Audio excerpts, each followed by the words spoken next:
probably something that, it probably would be something, more that after 6 months, once we've got the system in there, once we've helped people and show them how to do it, because every single person in the business looks up to us and us how to do the business. Like a lot of the leaders. Well, everyone in the company, everyone, because there's people ranked above us, but it's because of what we've done. Yeah. Not necessarily like they earn more and they're a higher rank, but it's because of we're pretty much their bloodline. Like we don't get anything underneath us from anyone else. And sometimes, and I'm like you, Martine, in personalities, I care about, I see an ant and I actually pick it up and move it and put it somewhere else, instead of stepping over. And, but this is the thing, and that's what we've seen over the years, the same when you get on stage and you need to sell, right? We always think poor people, they don't have the money, they're already not making that much money. But this is the thing, you probably are helping them by doing that. And the reason for that sometimes is, scarcity, competition, when they see that you're going to move forward no matter what. Sometimes we get a little bit complacent, right? The ones that are really, driven, right, will do it with your help or without your help. The ones that rely all the time on you, they will always do that. And you may help them more by seeing that you are going to move forward no matter what, and you're helping other leaders to raise, their level, right? And when I see that Masha, I've been in the business, say, for a year, and Masha just came 6 months ago, you've been helping her, and she's almost at my level and kind of surpassing my level, right? Then I'm saying, maybe I need to step up, right? And I'm going to try to get your attention more, right? And by getting your attention means that I'm going to have to work harder. I'm going to have to do certain things, right? So that's what I mean with inspiration. I mean that sometimes that becomes, it could be something, the fear of loss, right? There's sometimes, how Tony Robbins always says that we are running from something, right? Or towards something. And in this case, it kind of works the same way. People are, sometimes very complacent when they see that the leader is always there. They become like furniture sometimes, it's like just always there. And I think it's really important you guys have built momentum in those legs. Like you've sponsored 1 million people, not just in your strong legs, but as far as I understood, you've gone like everywhere so that everyone had a few on the weak side too. That's like far and beyond more than what you're supposed to. Really, honestly. And slowly, we're not saying this is tomorrow, but slowly, for you to lead by example and actually be number one, because this is not about you. Actually, being number one is nothing to do, and I know you guys are like that. It's about, really making people understand that what you're doing is possible. So I think to do that, you got to employ the strategy because you need to show that this business is not 16 hours a day. Because if you keep building like you're building, you'll work twice as hard for the same volume. So it's just, and like you said, Martine, it's a new idea. So you're going to, and probably Will's probably going to be the best one to help you through that. That's what we got, Will. Yeah. And it's just, yeah. No, I understand.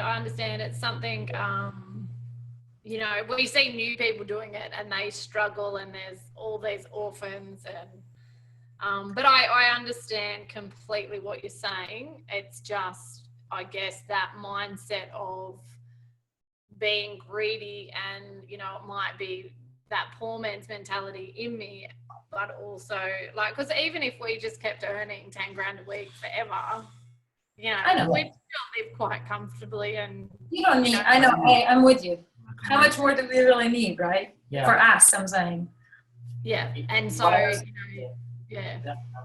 And it's been the same for us, Martine. To be where we are today, it has required a whole new level of thinking. To do what we're doing in regards to the system and the software and all that, the last 12 months for Masha and I have been like crazy. Like a lot of mental adjustments, how to work, because now we have employees, in network marketing, you have no employees. So we didn't have to think about these things, right? But at the same time, you need to think about revenues. You need to think about, at the same time, you need, we have our own principles, right? And there is a line that you draw and say, I'm not here for the short term. I'm here for the long term. yet you need to think, how can I grow the company? How can I help people? So I think, for you, it's going to be the same. You're going to have to kind of eventually to think, in a different way. So, everything kind of happens for you guys too. I mean, it's happening already, but anyway. And remember, the inside legs will be filled with new people, and the way you're going to help them, because we're talking about the existing people, how we make sure that they keep earning and keep, being successful. And then as you are, the one worry that I used to have is starting a new leg was like, am I absolutely committed for the next 3 months? Have I cleared things off my schedule that I can focus into a recruiting mode a little bit and fill that leg with 20 good people from me? Because then I know that they got momentum on one side. It's like, hey, I'm going to put 20 underneath you or whatever. You're all 20. And here's what I used to do. And we still do. It's like when we're sponsoring like that, we say to each of them, the first 2 or 3 people, and you can make your own rules, but 3 people on the strong leg. And this way, does that make sense? The first person you sponsor will be on the strong leg. And you know what that does? There's 60 people all coming on the strong leg within a couple of months. And so these 20 have got forever a leg, and now they're just building the inside. And that way I knew, I was like, okay, they're all taken care of because I held them at the same time. It's about space of time. That's why quite often, we wouldn't recruit heavily the whole year. It's like if people came to us 1 or 2 a month, but then 2 or 3 times a year, we'd go into this frenzy and always work on just one leg at a time. And we'd go back to existing legs, once a year or every 2 years. But it's like, I'm so committed, I'm going to help them. Oh, that team left, I'm going to put 20 people there so they got a strong leg again. So that's maybe something will help. Yeah. Anyway. That's what we need to get that momentum. Yeah. That's not at the moment they're going everywhere, so different strategy, but that's just because we've been traveling and have 0 time to help anyone. And I'm, not going to say no to the opportunity. I used to let them sponsor them too, but I've stopped that. We've been sponsoring them now. Yes. Well, I feel bad that they're not getting team matching on it. We are, and they're doing all the work. All I've done is. There you go. There's somebody. Yeah, sure. Well, why should I work with you? And then Enjoy. I don't even. We've done exactly the same, and there's a limited time you got to. exactly, and probably they are better taken care of by someone else than you because you guys are busy. So, right. But at the same time, it's your contact at the end of the day, so it kind of makes sense that you have an incentive on that too. Cool. So, sorry, I just want to understand these goals so we can go into the strategy. 200,000, right now, you're at about 100,000 a week or 50,000 a week here on the volume. We're currently doing about low 30s. Okay. So we were up at 50 around Christmas, and it's gone down to 30, and that's 30 or on 40. both sides.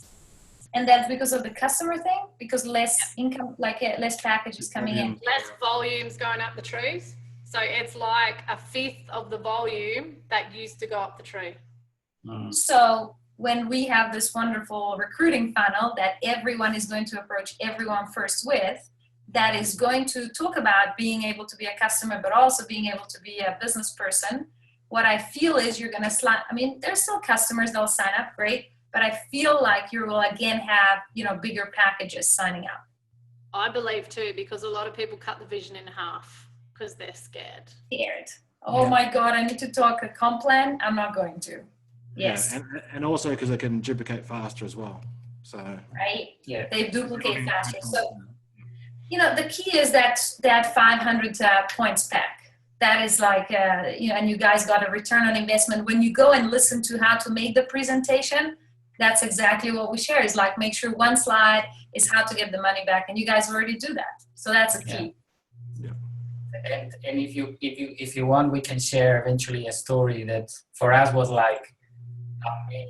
how it works. It was like magic. Well, now you've set it up, so I even want to know what it is. You can't not share it now.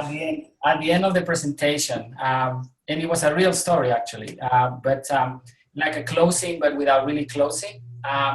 So what we will share with people is, let's say, just for a second.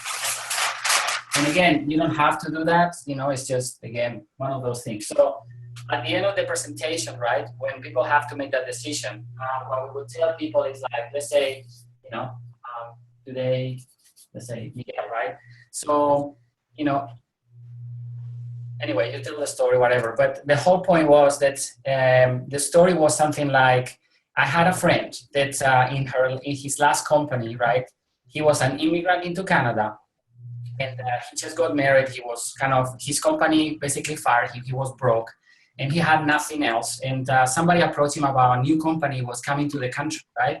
And they said to Mike, they said to Mike, you wanna get involved? And Mike said yes. Okay, so Mike, the first thing he did, he just got married probably about a couple of weeks ago, and the first thing he did was he went to his best friend Barry, right?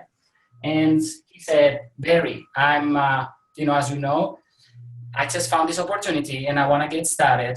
This is how it works. This is what it is. And Barry said, look, Mike, I was your best man in the wedding, and I'm very excited for you, and I see the vision. But today's Monday. I get paid on Friday, so I will join on Friday, right?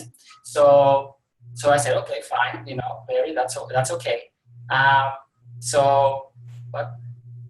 Okay. So anyway, so Mike, on Tuesday, I set up a home meeting and I invite lots of people, right? And one of the people that I invite, Barry is going to come on Friday, okay? He already decided that he would come on Friday. So he promised me he's going to come on Friday. But on Tuesday, I'm having a home presentation. I invite lots of people. And there's a lady called Mary, right? And Mary sees the opportunity, and she shines up on the spot. She sees the vision, she sees everything. And, some other people join. And Barry, on Friday, right? On Friday, he signs up, right? For the first few months, everything was fine. Nothing major happened. But this is the difference between, making a decision and taking action on the spot sometimes, or thinking about it and then kind of maybe missing out on something big. So what happened was that this lady, Mary, she had some contacts. She lived in LA, right? But she was like a Chinese lady, Asian lady, and she had some connections in Asia. So what happened in that business in the next 7 years is that this lady sponsored somebody in Taiwan, and that business grew pretty fast. Then from Taiwan, that business went to Korea, and it went to, I think it was China. Okay, so what happened was that business in 7 years created $750 million in volume. So guess what happened to Barry? He missed out on $750 million in volume because he joined on Friday instead of joining on a Monday. And you guys probably got lots of stories in your team like that. So, you could choose a story like that and actually share it in the presentation to get them to the side, and also pick distributor versus customer. Yeah. Does that make sense? Do you remember at the event I was sharing the story about Nigeria, somebody doing the presentation, So that person was doing this on the board in the middle of the whole thing. We never met that person. We never knew him or anything. And With he was actually telling really. the same name, the same freaking thing, everything. We were like, what? That's my story. It's like, that's what we do. So, but you guys probably it's a great closing story for Binary. Yeah, definitely. And do you think, is it different for you show them to customers, prospects as well, or? Show it for everyone. I mean, as you're going through your 15-minute presentation, this is like a 1 minute at the end. Hey, by the way, just so you understand, if you choose to be a member, a distributor, you will also make sure that this happens, that you are holding that spot in case, guess what, somebody underneath becomes like Mary, right? Yeah. Cool. It's not, we never push people. Let me just clarify that. We never push people to sign up, but what we wanted for them to understand is not making a decision. Thinking about it is making a decision in itself. So they were delaying something. So for them to ask all the questions they needed to ask to make the right decision for them and the most informed decision, to make sure that if they were going to do it, it's probably better to make the decision and get started now than probably on Friday or some other time, maybe when there's other people in that meeting that were joining, instead of getting them in their teams, to be the other way around and maybe missing out on something big that probably definitely Barry missed out on. Anyway, Yeah. there you have it. But I'm sure, have you guys had stories like this? I'm sure you had it, right? But again, you know, I'm pretty sure you guys have exactly. So Probably not with the Korea and a China and a Taiwan, but Perth, Australia. Same yeah, concept. but it's like, you know, but that's the thing with binders. You always find within your teams probably somebody that has done something like that, and it's a great story to share. And if that person is in there, you know, I mean, the one is happy, not the one unhappy.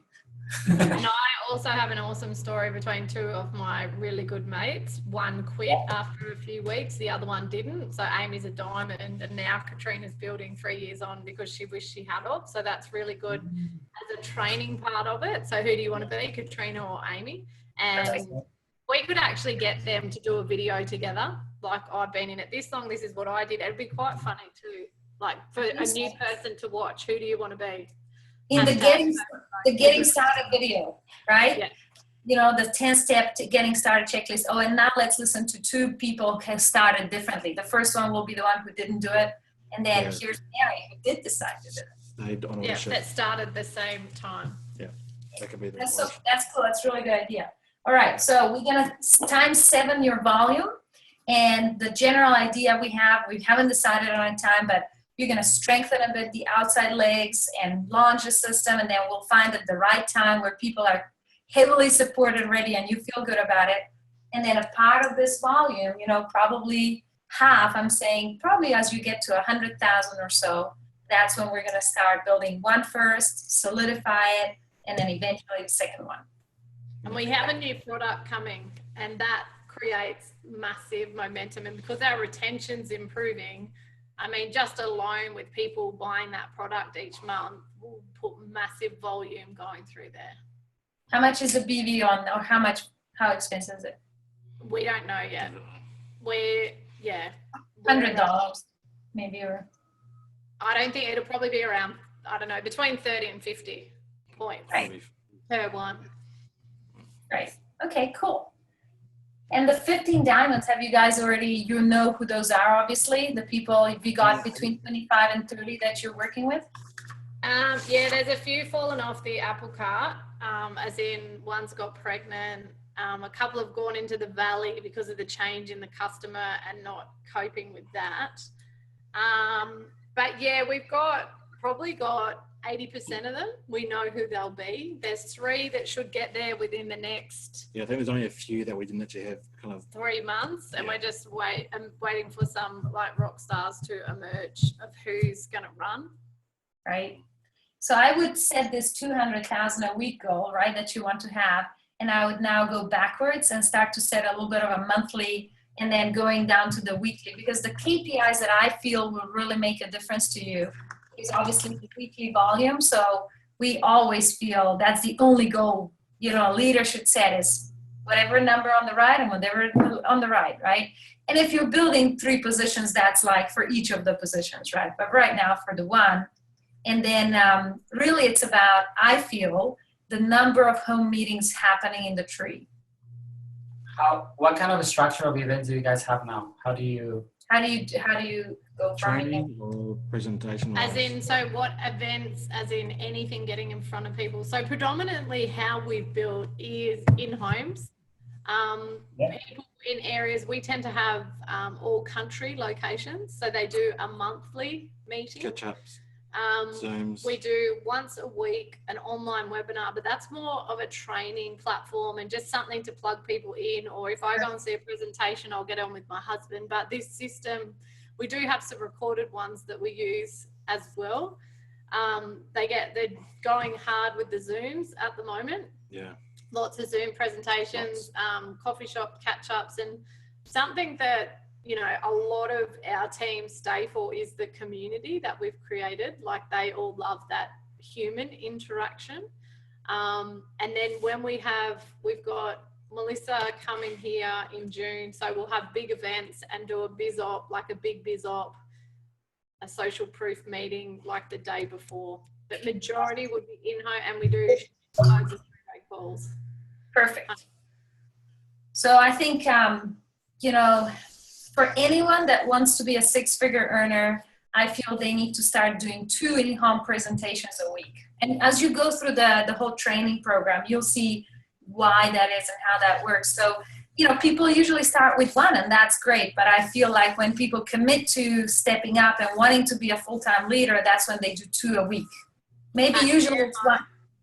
Their homes or other people's homes? It doesn't matter. Usually it's in 1 location. So I feel it works better that, you know, if I'm going to be a 6-figure leader, like right now I'm earning, I don't know, 20,000 a year, but I want to go to 80 or 100,000 a year. I'm going to commit to have 2 times in the week in my city. Usually it's in my home at the beginning, where I'm going to do at the same time, the same place. It's like infrastructure. Until I have other leaders in my team, and typically it's when they each have at least 5 active people that are working. So if I have Miguel who has 10 people in his team and they're all working, Miguel can be doing his own. But I'm taking care of my prospects and the team members and their prospects who are not leaders with 5 active people. Does that make sense? Program that you probably want to check out when you have some time is called Ultimate Pajama Party. It's all about home presentations and how to automate and simplify your life, you know, with the home presentations and how you dial in and you structure the whole thing so you get more time. The other thing, sorry. Yeah, that's fine. That's really good. You got access to all of this, right? You got it in a different platform, not Momentum Duplicator. There's like 15 training programs, and that's where you find this one. Yeah. Just in relation to our leaders, they do way more, not for themselves personally, but they're pretty much just getting back into, because we kind of went through that cycle, people were hiding behind our testimonial page, but they're all out pretty much presenting all week and all weekend. So, yeah. 5 to 7. Our numbers, everyone's sort of been in not a success coma, but I think they were tired too. But you can feel the activity starting to generate and they're back. Yeah.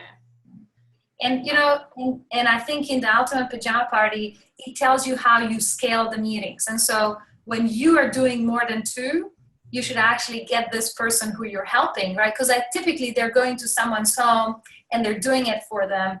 But really, you shouldn't do that more than 3 or 4 times. And then what you should be doing as a leader is dialing into that meeting, getting this person even to use Nathan's and Martine's video to present if they're not ready.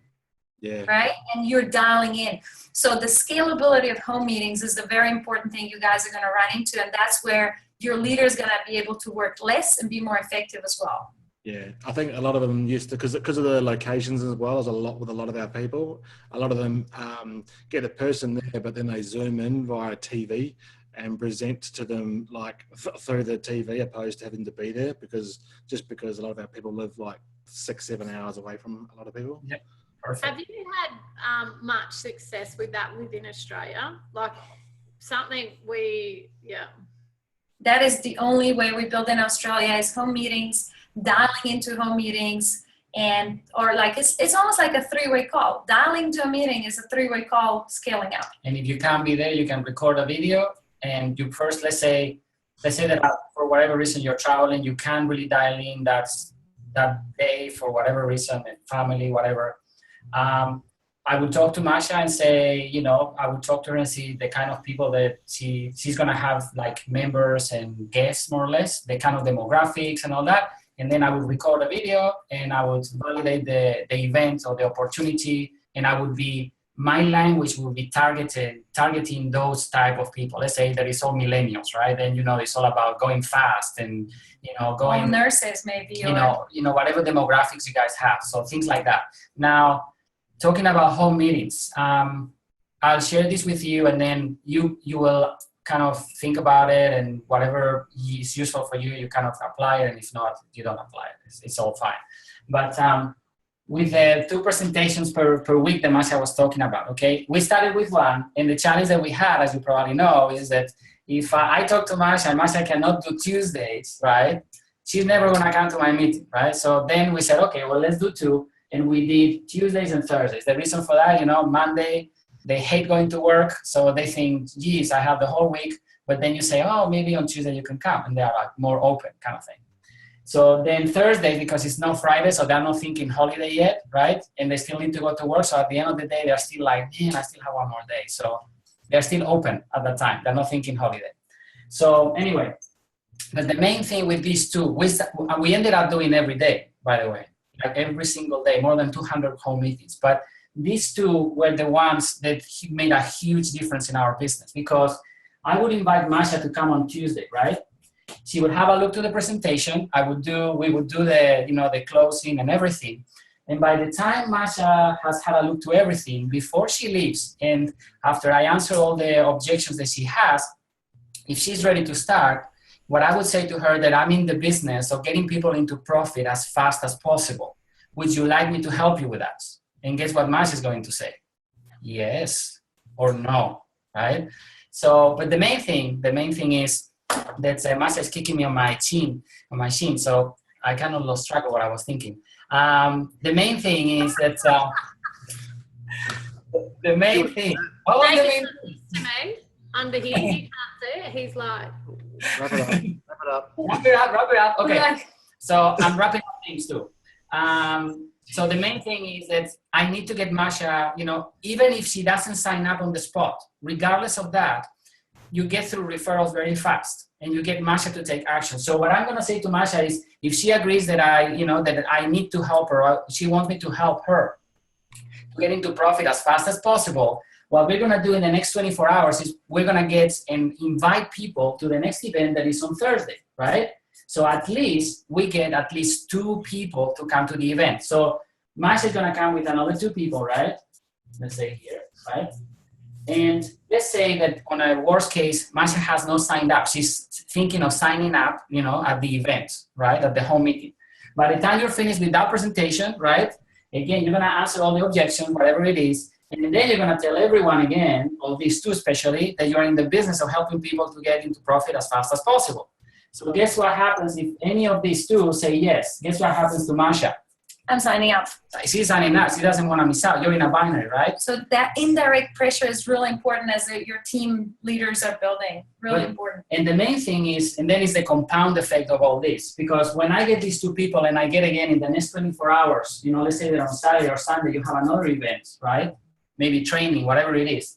You're going to get these people again to do the same. By the time you get to the 3rd week, you have a huge number of people in your team that you need to actually, what Masha said, you need to branch out and have different meetings in different places and home meetings, because you can't have them in the same house anymore. But here's the scalability part, and that's really important. If it is at the same place at the same time twice a week, and then if Miguel has enough people in his team, he does it at the same place twice a week with his people, that's the scalability. Does that make sense? It is not scalable when I'm going around presenting in other people's homes. Because quite frankly, very few people want to do that and see themselves do it. So, but everyone can do 2 a week, lead by example, sponsor their own people. And if they need to dial in, they can do 15 minutes dialing into their leaders' meetings, even in the same city. We built, I think it was at some point, over 55 meetings just in Brisbane per week. So everyone was dialing into their own. We just did 2 of our own. We couldn't be at 55, right? That's the idea. Yeah. So the 200,000 a week in volume, having a $20,000 week requires probably about, I'm going to say quite close to 80 meetings. see, we'd have more than that now. And I think we're not super aggressive with the business. We do the gentle, indirect, which I think... That's good. Yeah, but I think we could scale it up or get the message across better, especially deep. And I think... Because we normally have quite a bit of good success with our webinars that we have, people invite to as well. So we have sometimes, we used to have nearly 80 to 100 people on some we'd have more than 80 presentations going on a week, easy. Wow. We'd have a lot more. How many prospects in each of them? We like 4 to 6, yeah, because we find if there's too many, we lose half of them. Right. So we usually get like 10 confirmed and 4 to 6 turn up. And ideally, exactly what you said for the Thursday, I'm coming and bringing my 2 friends to have a look. So we kind of encourage that in the first instance. Yeah. Right. Did you come and look and bring a friend? Well, so we can break it down. 200,000 volume a week is, you know, how many, if we have 500, that is that 4,000 new people a week? That's 4,000, right? I think it is 4,000 times 5 is 20 times 100. So what about the residual? I don't often count on residual. That's just extra money for me. I just want to know an estimate of how many brand new people I'm kind of focusing on bringing to the business. So is that 2,000? 2,000? That's, I think it's just 400. 400. I was gonna say that sounds like a little bit. So 400 people a week. You know, if you have 80 presentations, is about 5 new people sponsored in a presentation. So if they're a little smaller, then you can think about it. So that's your KPI that I would follow. And the way you would be more aggressive, Martine, you just said it. On when you guys turn up to a webinar and people sign up, when you now will have this video presentation that everyone goes through before they come to a home meeting. Remember, phone call, presentation on video, and then follow-up phone call, and then I come to a home meeting. Well, guess what a home meeting is? It's the same video. If I'm not capable of regurgitating that message in the video, I'm gonna play the video. And that's how you will duplicate your aggressivity, if you want to call it, or be more focused in making that single portal that people see the right way, everything. Yeah, and I think too, I guess a lot of, and I don't know if it's just the market our team attracts is people are afraid of network marketing, that stigma. I mean, we own it. It took time, so we do really. You know, once people have belief in the products, they're open to sharing. So it might be just tweaking how we do that, which I've been looking at our current presentation, and I know it's pretty much, it doesn't explain enough between the distributor and the customer, which is why I think the majority of people are getting customers, not Right. How we used to word it, we would get more distributors. So I think, and that's only been out, I don't know, 3 or 4 months. So I think that will be a easy thing to change. So, you know, how I always explain, say, hey, there's 3 ways, you know, you can do this business. You can become my customer, which is great. You know, you're going to get a discounted product and you can buy it straight from the company, get it home, all that, you'll get some discount. Number 2, maybe you want some part-time income. For that, you want to become a distributor and, you know, get started with this package. Probably there's a smaller package. And then number 3, you're looking to really, you know, change your life. And that means either part-time or full-time residual income. And that means, you know, this package, which is the Founders Pack 500 BV. And here's how you get the money back. And here's the reason, you know, because if you sign up as this, you'll have your spot and you'll have things under. And, you know, by the way, you could be 1, 2, or 3, get back to the person who's referred you to this, and they'll get your questions answered, kind of thing. Yeah. In regards to people that are still, let's say, very product oriented, this is one thing that we did a while back, and it kind of helped a little bit people changing. You know, when some people have this, you know, kind of the penny drops, it doesn't happen all the time, right? But many years ago, we went to an event. Company convention, no? Yeah. And there was this guy that was the Talking Cameroner, and he did this thing, and I'll tell you, I like stories anyway. So story time. So the guy, you know, Talking Cameroner, you know, huge, everybody kind of, oh, I want to be like you kind of thing. So he said, people come to me and they say, you know, how Lyndon was talking about, you know, product or opportunity, right? So, and here's what I think about that, okay? Even though I don't really need to think about it, let me prove it to you. So he asked for somebody on, you know, in the crowd that was fairly new, like recently signed up, very, very new. So she gets this lady right on stage. And as the lady comes on stage, he said to her, there is no trick, okay? You need to go with your heart, whatever is the right feeling that you have, and whatever decision you make is the right one. So don't worry, there's no trick in this. But here's my, you know, what I want to offer you. And he got, you know, about $100 in one hand and a bottle of the product, right? And he said, favorite product. The favorite product, you know, the best-selling product. And he said, that's on stage, right? And he said, if I gave you the option to choose this, which is the product, or this, what would you choose? What do you think the lady got? The money. That's right. Not just that. Then she got $20 and he said, make sense? Meaning, people are going to need the money to buy a product, right?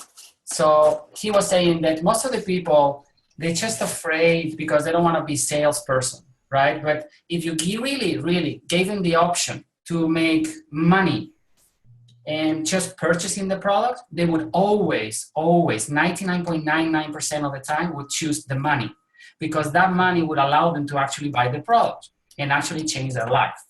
What the thing that people are most afraid of is that what they need to learn, right, to actually go and make it happen. So it's easier, it's more comfortable to stay where they are and just do the product because it's like a low-hanging fruit for them, right? So it's about that main objection. That's the only objection that exists in MLL. I can't do it. I don't know if I can do it, right? So that is why I think if you handle that really well in your presentation, you can be giving very clear options, money and product or just product, right?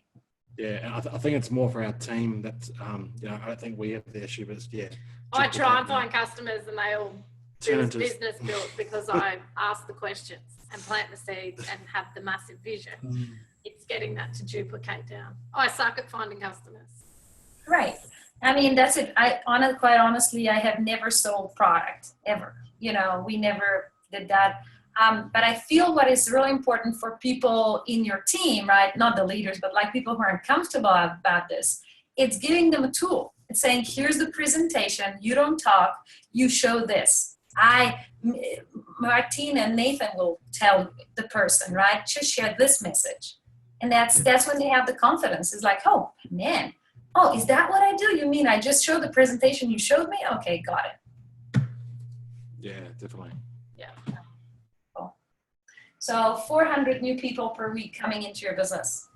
That's not too bad. No. And I think we were averaging normally just over 200 a little while ago, so.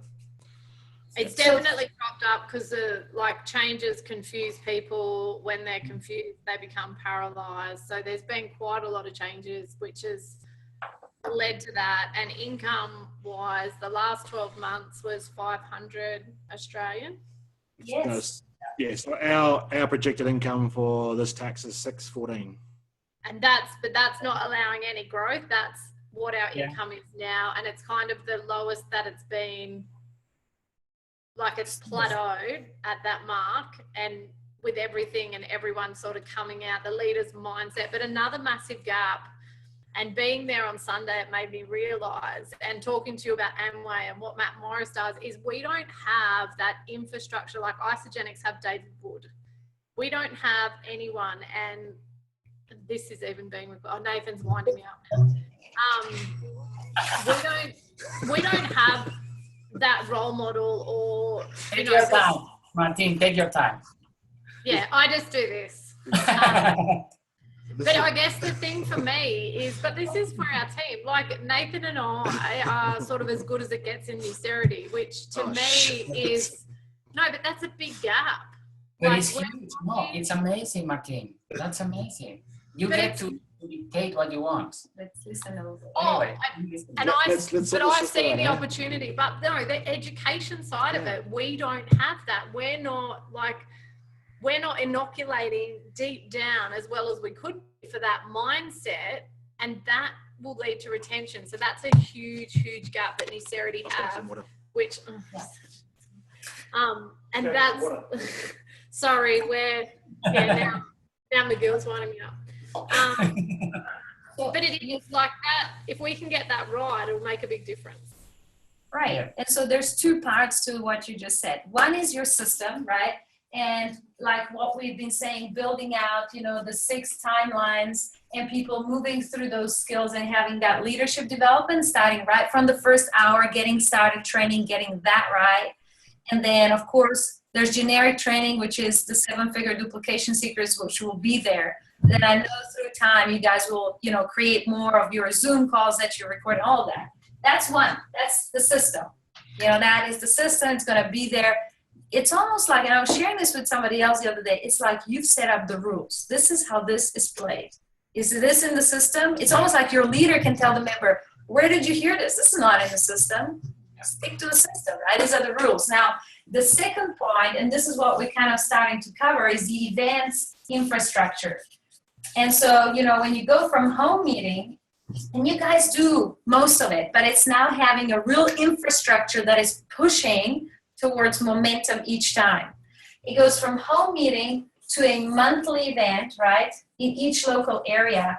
And I suggest those monthly events. By the way, the best program to watch about the event structure and building momentum is Q Momentum. That's the one we have to film the marketing videos 24 hours before again. So don't worry, you won't see the marketing videos. You just see the information.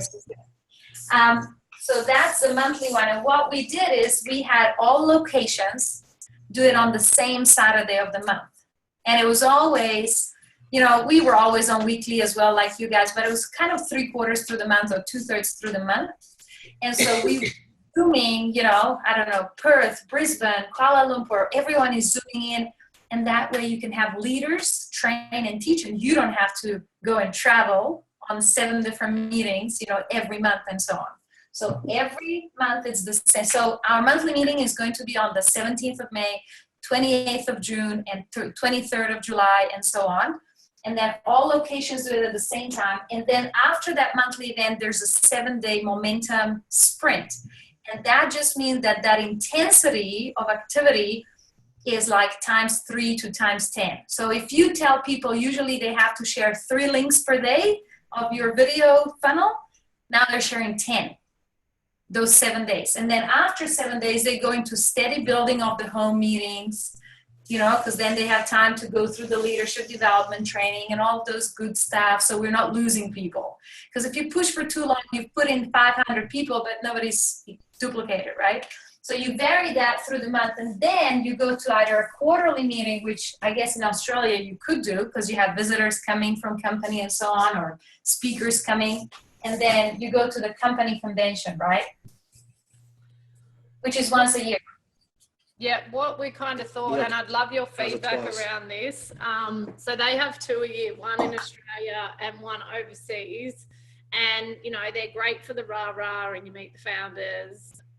But value-wise, as to building a business, Simon Chan's event was like the best event we've been to, alongside the 6- and 7-figure summit that Eric Worre did before GoPro. They're the two, as in you come home with stuff that you can actually go and implement and do, not just rah-rah, rah-rah.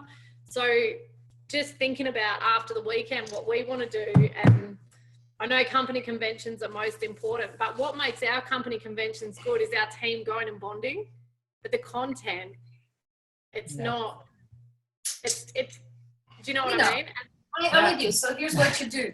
After the company convention, whether it's in Australia or the US, and I suggest to the US, you only get the leaders to go because normal person really let them build and not be distracted, right? But the top leaders, I think is great. The key to all the company conventions is 1-day team event at the end of it. So you rent a venue within or close to or in the city where you are, right? And you do a team event, team roller, freedom rollers, whatever it is. And you know what you do is say, are you guys excited? Did you get excited and roll that rah-rah? That's great. Now let me tell you what you're going to do next 7 days. And you give them direction, because it's great. And that's the best thing that happens in those conventions is people make those decisions that they really want to do this business. They just don't know how. So what you need to do then is you focus them on the direction. And this is the thing that I was saying to you before, that it's amazing that you guys are the top, because you get the chance to actually have the culture that you always wanted. It's not something imposed by your upline or the company. You can do anything you want. It's a blank canvas for you to do whatever you want to do. Yeah. Like we're not like the top, as in there's people earning more money than us, like higher ranks and all of that. But essentially, as in the active building resources, longevity. That's right. Yeah, you are the top. For us, you are the top. I said it. Yeah. And anyway, in Q Momentum, when you guys get to Q Momentum, it's about 5 hours worth of listening. There's a lot of small videos. The key idea, maybe you do this, is, when you're in a monthly event, there's a time where you pre-sell the tickets to the next event. And that's how we build huge momentum everywhere. So what we do is packs of 3. So it's a quick strategy. We do packs of 3. So how much is your ticket to a monthly event? How much do you sell it for? $20? How much do you do? It varies, usually about Depending on the 40, location. 40 or 50, depending where it is. Okay, let's say it's $50 this month. Again, same day of the month for the whole team in different locations. So, you know, Cairns, Brisbane, you know, Lennox Heads, everyone has a meeting in a different venue, and you're kind of linking in through Zoom, everyone, and then some people do training, some people listening, whatever it is. Now, at some point before a break, you announce, you do this. How many of you have learned something? Did you find this really useful to be here today? Do you think your business is going to grow in the next 30 days because you're here? Okay, great. How much your business do you think would grow if you had 2 extra people here from your team? Oh yeah, a lot. So you say, well, I have a special surprise for you. Instead of you just buying your ticket for the next event, I'm going to reward you for you actually buying 3 tickets for the next event. And let's say, you know, for 3 tickets, it's only $100. So actually, you're going to get yours free. You're going to sell this to the people that are not in your team yet. So you have a homework of sponsoring 2 people this week in the next 7 days. How many people can do that with what we've just learned? Okay. And here you need 2 tickets for them and 1 for you. So here's 3 for $100. In the break, we're going to sell them. There's so-and-so in the back of the room. And whoever buys a pack of 3 is going to enter a prize draw. And when we come back from the break, only people who bought a tri-pack will be entering from the prize draw. So you're rewarding the behavior of saying, we're going to now go all and buy tickets. And of course, you get the leaders like committed, they're going to do that, right? Yeah. That's what you've just done. You've got them committed to have to go sponsor to people because they just spend money they don't have. I mean, it's out of their pocket. Now they got to sell those tickets to the 2 new people they're sponsoring. Does that make sense? And the other thing that we did on top of that, because that was great, we would get the tickets sold, right? But then people would not show up at the next event. So if you want more people to show up at the next event, then these people that bought the 3 tickets, right? They're gonna hand it out or sell it to the 2 new members. You want as many of these people to show up on the next event. So what you're gonna do also, in addition, is people that come to the event, they're going to enter another prize draw, or they're going to get some kind of reward at the end of that event just by showing up, or they're going to enter for the next prize draw that is going to be whatever. So you get them incentivized also to come to the next event. Again, everything that you do here, make sure that it's not going to cost you a fortune, right? That is within the tickets. And I was just going to say, because it's on the same day, it could be one for the whole team. It doesn't need to be in every location, right? Yeah. That's going to drive momentum. So typically this is what happens. You typically won't get 3 times as many people because of this, but you'll get 2 to 2.5 times as many. So if we have 100 people in the room, I know that when I go and sell the tickets, I'm going to sell at least 300, probably more, but typically it'll be 2 to 250 turning up at least. Some if it's really huge momentum, you will have 400, 500 next time. But from 100, it will usually double, which is huge. Imagine you go from 100 to 200, 2 to 4, 4 to 800. In 6 months, in every location in Australia, you got 7 locations, got 500 people in each. Done. That is what World Ventures does so well. I was just thinking that exact same thing. That's how they bloody get hundreds of people there and go back to back to back to back. And then, quarterly event. So what you guys want to now think about is strategically, and you got some plans already, so don't move those, but just strategically plan how to incorporate the strategy is, out of 12 monthly meetings, obviously there's 3 that are going to be bigger, that are going to be quarterly. So like if in April it's time for a quarterly, we're not going to have a monthly, right? Yeah. If in July the company has a convention, then we're not going to have a monthly. So between company conventions that are 2 and 3 quarterly meetings, which are 5, you're just going to do 7 monthly meetings, right? Yeah. And within that, Masi just reminded me of something very important. I think you probably guys do it already, but just in case, biggest mistake we've ever did was to, let's say, take people to US in one of those RARA conventions, and then after the convention, let them go on holiday. If they want to go on holiday, they go on holiday before the event. Yeah. And then they go to the event. And then after the event, as Masha said, you gather them event. together. You do a team event, you gather them together, and you give them a 7-day plan or whatever plan you guys have to focus them on action. Because if they go on holiday, by the time they get back with the jet lag or whatever it is, nothing happens in 3 months. And Miguel was gonna draw this already, but I'll do it because I want to do it. So everyone, Dang. you have this, it's called steady phase. 21 days is a steady phase. Meetings, home meetings, training, all those good things. Then you have the event, and this is where I you did do hear this 10 one. times 10 of the activity, right? Wait, And- I did this one. Oh, it doesn't work. No, that's mine. And then guess what? The income spikes for 7 days.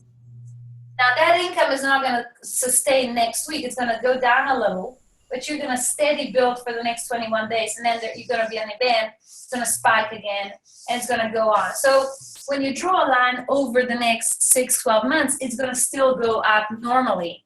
But the idea of that 7-day momentum phase after an event, especially like typically we'll do the team event on the Saturday or Sunday or even after a convention, then Mondays all go, 7 days, close the week, stories. Now you can share those stories for the next 3 weeks. Then you go again for 7 days and it's stories.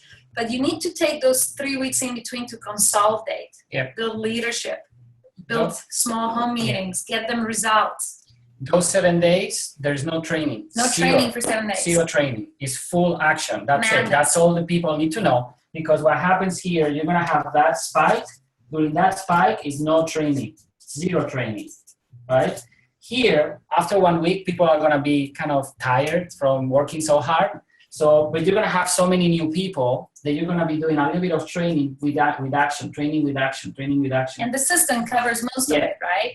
So then again, you're going to have another event like that. And then again, you're going to have the spike, right? So again, during the spike, which is the 7 days after the event, no training. When No we need say for training. when we say no training, we mean your average team member is not spending time going through like 15 hours of listening to the training. They're spending their time recruiting, right? But then again, Inviting, then they're spending time listening and implementing and all of that. So by the time you've done, let's say this is 30 days, right? You've done 2, 3, you can easily times 3 or more your business if you do that properly. Within 6 months, you can triple your business.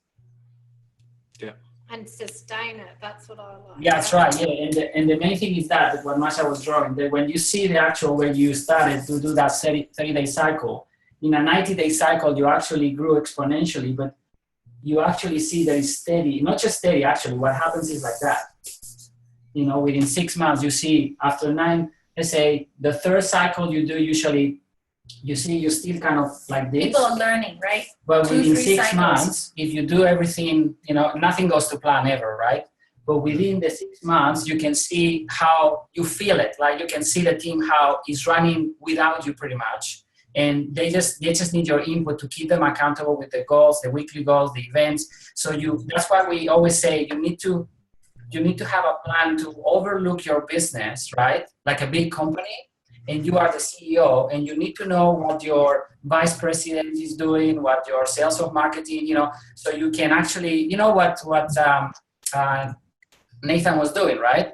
Nathan was going from branch to branch to make sure that the volumes were up, right? And by the time that the Nathan was on that branch, everybody was like freaking out, So that's what you guys will be doing. You will be taking, let's say, Masha, and Masha will be, accountable to you. So Masha then will keep accountable that area of the business, right? And so what we would do on a monthly basis, the meeting is in the same day. We're all streaming. We're all doing the same thing. Miguel and I would say, well, this month we're in Melbourne. Next month we'll be in Sydney. But anyway, we'll be speaking to everyone because we're all Zooming and streaming together. There's a rundown for me. I mean, you guys have, Any questions? Sorry, we're a bit intense now. No. No, I love this shit. This is the part I really get. Would you get on a Zoom with our key people in those locations and talk through? I mean, I could go and talk through it, but I wouldn't have the same amount of passion or believability because I haven't physically done it. Experienced it as Sure. well. Yeah. I'm trying to think which module in this. How many people are we going to talk to? Well, what I'd want is the key, like the influencers in each location that would be running these and rallying the troops. So probably maybe around 10. Great. Okay, great. I am willing to give them Q Momentum to listen to those 10 people, because they won't have it in the system. The system covers in one module a bit, but Q Momentum honestly is very detailed about how to build momentum in 30 days. So we can give them that, and they need to commit to you to listen to it, and then we're gonna get on a Zoom call. It's about 6 hours. Be the ones that would commit. Yeah, I know they will, but I'm just saying this is your leverage. Or probably I was thinking, what if we actually do the call and then we give them access to the program so they kind of, it's a refresher for them so that it makes sense? Yeah, that's What do good you too. Or what, to save you, like giving them all individual access, if I got them on a Zoom and played the video, were they all... Too long. It's No, 6 hours. It's fine, don't worry. It's so okay. Yeah, Yeah, no, no. we can't. No. We don't do anything in It's an another hour in Zoom. a training program. It's Yeah. like we go on forever. But what I was thinking, instead of kind of giving them something to someone that we always talk about it, what's in it for them, right? Why would they watch 6 hours of content? So We how do you the spin training, we can do the training, and then after, when we finish the training, we can say, now you go and watch the program, and then you guys can kind of follow up with everyone, and we can even jump on another Zoom answer call, questions. answer questions, and we can help you structure everything if you guys want. Use us a bit as leverage. Say, look, Masha and Miguel, and this is not about us, but this is about you guys being more successful. Masha and Miguel offered something really amazing. They will share with you the strategy, but you got to commit to go through this program in 1 week. I need you guys to go through it. I can sell that. And I think we, being mindful of your time, I'll make them watch it first, because we can create enough excitement that they'll do it. And then you guys come at the end. Perfect.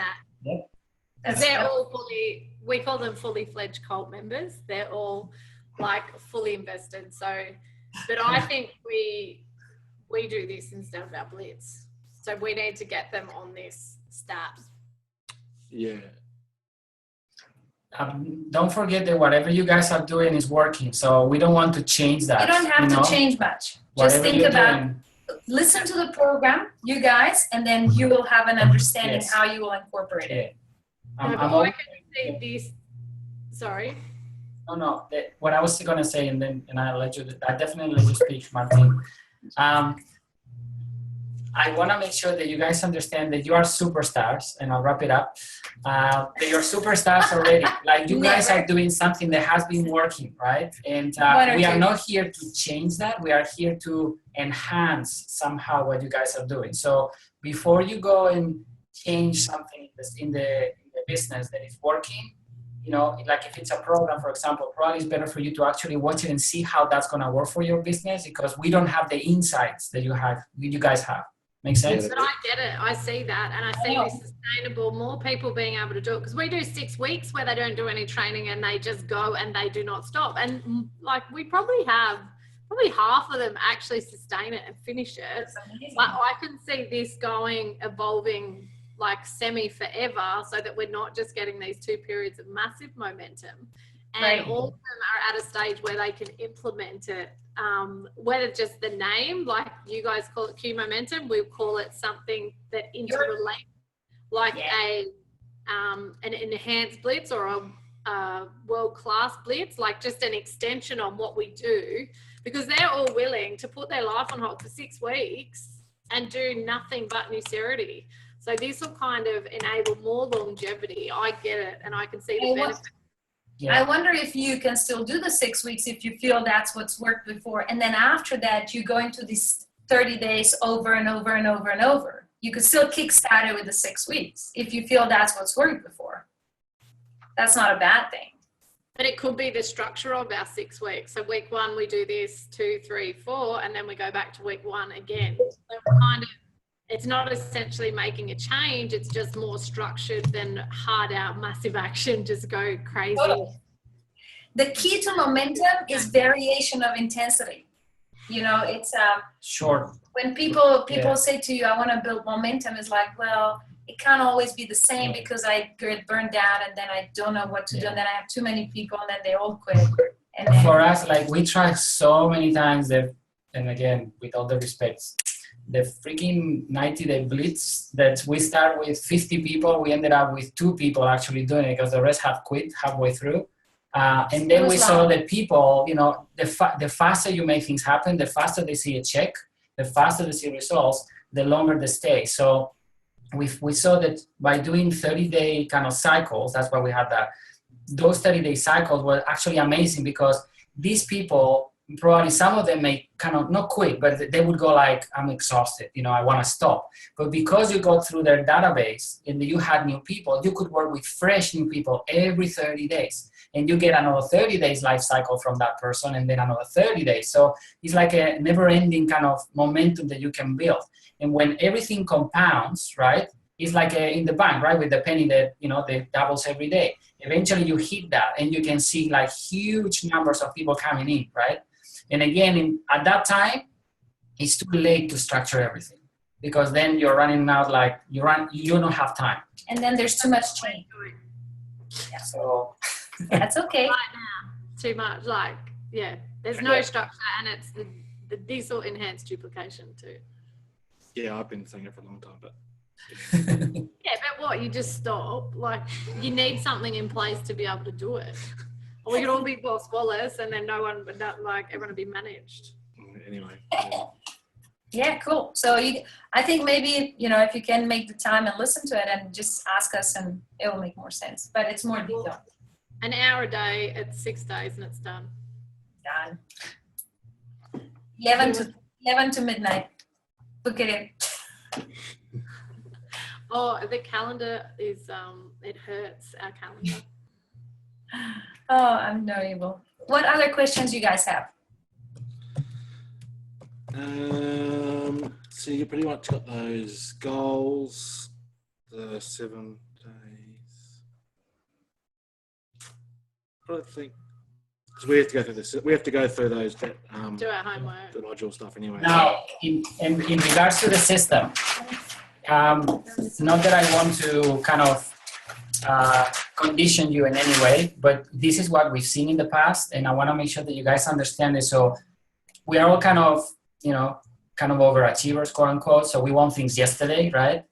And so the system, usually when you implement the system with the teams, to really see how it kicks in everything, it takes about, we've seen about 90 days usually for everybody to kind of, not to use it, but to actually use it correctly. You know, given that you give the training and you assist and you get the culture in the team, usually it takes about 90 days. That's usually around the time frame that you can see how people don't ask you all the time the same question, or they don't go and, you know, they paste the link in the Facebook wall and expect the things to happen, or, you know, do like silly things, right? So our income won't go up to $80,000 tomorrow.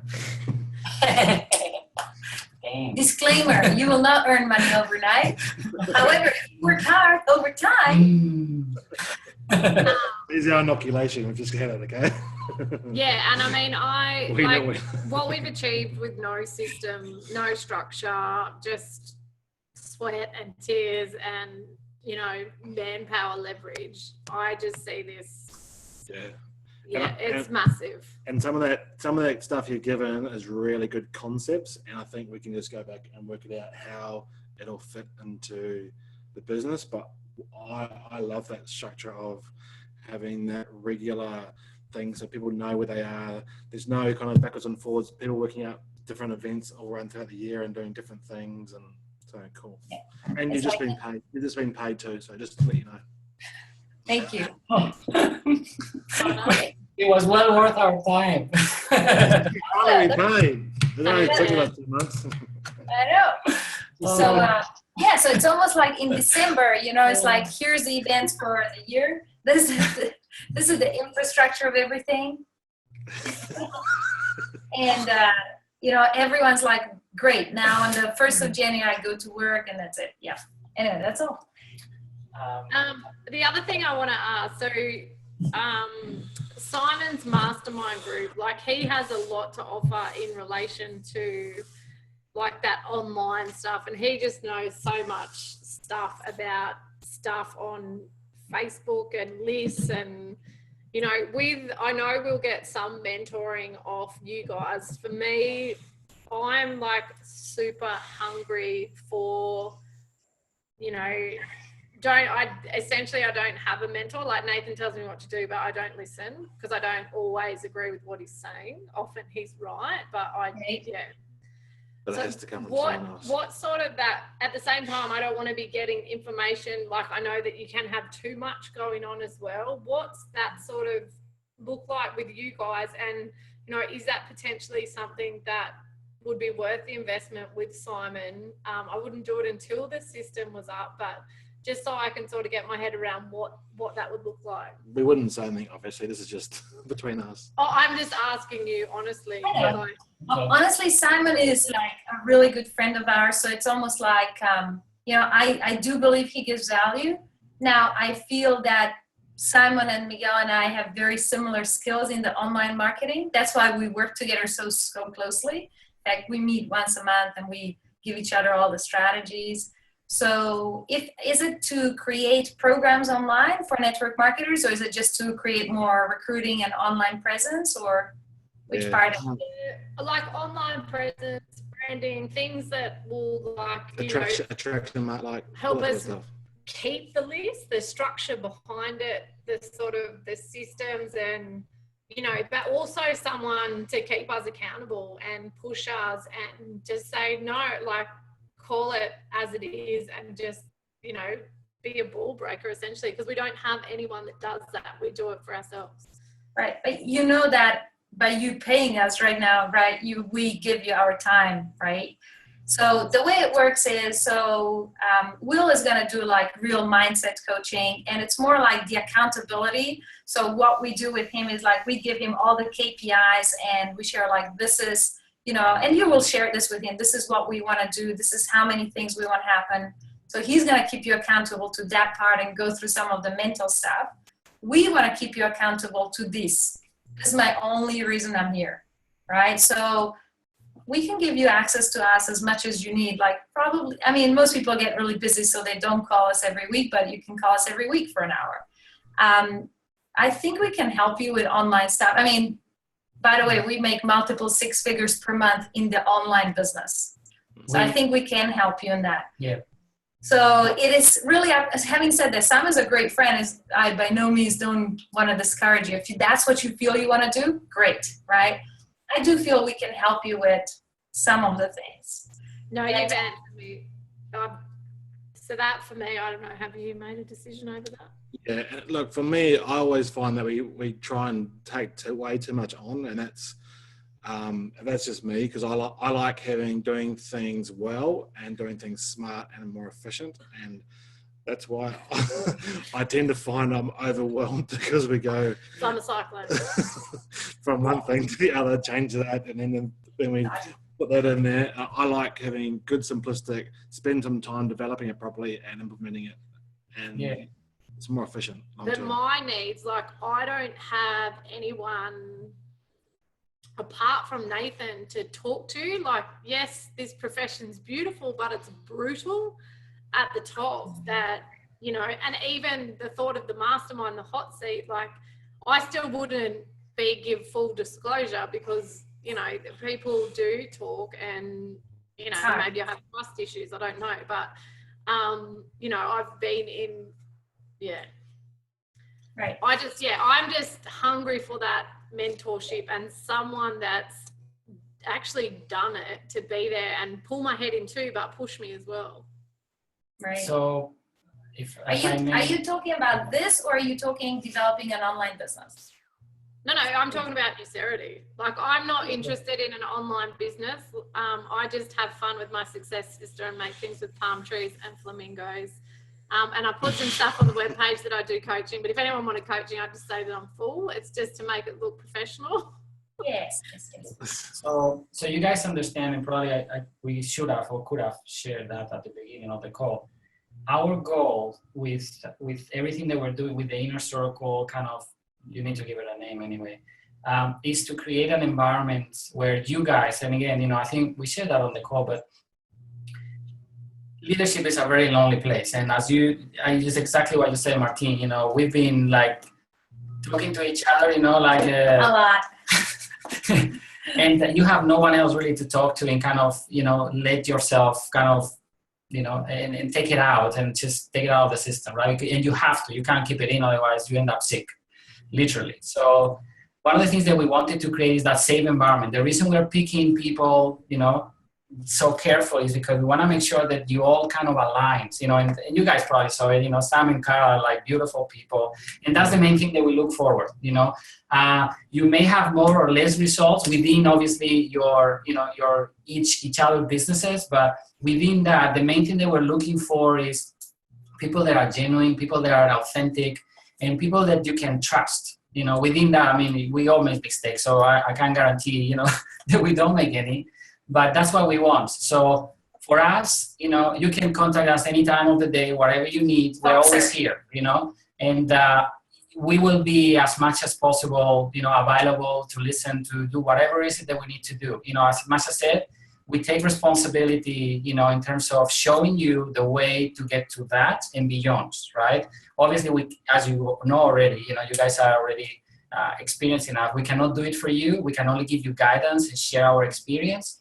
And that's what we will do. You know, some of the things that you're going to go through still, On a date, these things that we have gone through, you know, probably. So, and that's where I think Will help. I mean, we can share stuff too, but I think Will is more professional. Honestly, he's 25 years experience.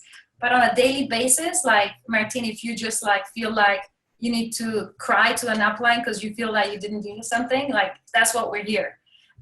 You know, on a weekly basis, you want like time with us to discuss strategy, just call us up. I mean, we're in Australia, so we're not like anywhere. So we could do this, right? What we're doing here, you could just call us up. And for me, like the way we work with people who launch the system is we have a weekly goal that you will message us immediately as your week turns over, which I look today, it's Arizona time or mountain time, right? So, you know, at 1 o'clock on Monday, whatever time it is, you need to give us that volume goal. I don't need incomes.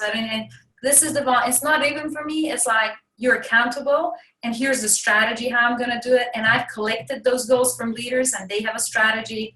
And now at the end, we're going to reevaluate, right? And then move again into the next week. So that's kind of what we do and how we work for it. Yeah. All right. Yeah. And it's that, like, he has zero emotional attachment to anything, whereas I like get upset about stuff and not massive stuff, but just sometimes. And he's like, oh, why do you even care? And I'm just like, and there's nowhere for me to go and just go, oh, this happened. And, you know, I even went about a year ago, I went and saw an organizational psych just to someone to just go and see it. And it felt so good, but it was like too much time out of my day because I had to drive to the Gold Coast. But just to like, and I'm not saying I want to offload all my shit on you, but... No, that's good. Jump on the couch, Martine. He did. And yeah. And then I said, oh, I'm going to, because I said I'm a bit burnt out. He said, well, you need to have a break. I said, oh no, I'm just about to start a 6-week blitz. He's like, why are you even here? Right, and that's again, you know, like the reason we have Will is because of that, because we have always a coach. And so I think it's good that I'm a good listener. I'm not always like really experienced to know what goes on in everyone's head. I can kind of listen really well, but then Will really come from the strategy and say, you guys, you know, what is the pattern that you guys are going into and where is this showing up? And I don't know what he does, right? We are, sometimes we say, you know, we are unconsciously probably competent, right? But we are not consciously competent. And that's what Will brings into a table, you know, is he's a professional in what he does. So, but regardless of that, Martine, you know, we are always here, you know, send us a boxer We're and just say, like hey, this is, and I want to. One thing that we really like is like, we do this not just for money. Let's put it like this, not just for money. So if we need to give support to people, like there's this lady who launched a system 3 weeks ago and she's like had her life melted down in front of her. We're just like here as like your friend, you know? So this is what I'm here for, really. You hired us to build a system. That software is going to be done, and that's all like easy. We'll keep upgrading it as time goes on, but this is what we need to do. Otherwise, it's worthless because long term, we all win when this is happening. And I have good news for you. Very good news. Really? I think. Well, we don't know exactly 100% yet, but we are looking, I was sharing the other day, we are looking into moving to New South Wales. Oh, can you to Tweed Heads, around Tweed Heads area. So cool. So we can stalk you. Oh, sleepovers. we're not gonna disclose the location. Like, come with the kids. And we'll all bring our pajamas and have a sleepover. Yeah. But no, we probably Probably towards the end of this year. it's in our dream. One thing we want to do is adopt or foster children as well as have our own. And it seems like New South Wales is a ton easier, so we're just gonna move there. Awesome. Oh, That's cool. And that's a beautiful, like, I would live there. Yeah. I would live at Tweed Heads and that Kingscliff, Pottsville area. And there's some amazing, places. That's what we're looking. Is that where you're buying? Oh, stop it. So we can, like, literally move in. Yeah, we'll just have the West Wing. The West Wing is yours. We will see. You know, it's like a dream that Let's say hopefully it comes true. the price tag is yet to How be much is negotiated. it? I think it's $3.5 million. Yeah, nice. We'll get to work and we'll get referring and Yeah. We'll move Yeah. next door. But no, it's always the same. Like it's how you get it, right? It's for us like over all these years we could have done so many things, but we chose to take that money instead of putting it into a house or something. We chose to invest it in many different ways, and now it's kind of paying off. So that is kind of our retirement kind of plan. And now with the new money that is coming in, then that's what we want to do now. So. Anyway, That's a question and answer session to finish off with. that was the only thing because and if we get sort of that support, and I'm not like gonna ring you every day and just be a pain in the ass because I know what that's like to be on the other so side. that means that's what you're gonna do, right? So 4 in. Hello? By the way, Miguel's a lot better at that than I am. Just call him. No, I'm fine. You call him. Honestly, I know you won't. That's all fine. We But had yeah, our it's that emotional. yeah. I don't need But I he just want to see it doesn't. get done. I also have to take on I take everything, not only for our team, but outside our team, which I don't take it on, but I know that they just need someone to listen to, and I try and flick them back into a positive. And so that's just and that's something I've always sort of like had that burn for, and I don't really talk to our upline anymore. So it's that's interesting. Yeah. That's been hard. Do you want to talk about it? You could talk about it. Yeah. Go. No, he's Go, smarter. Martin. No, maybe another time.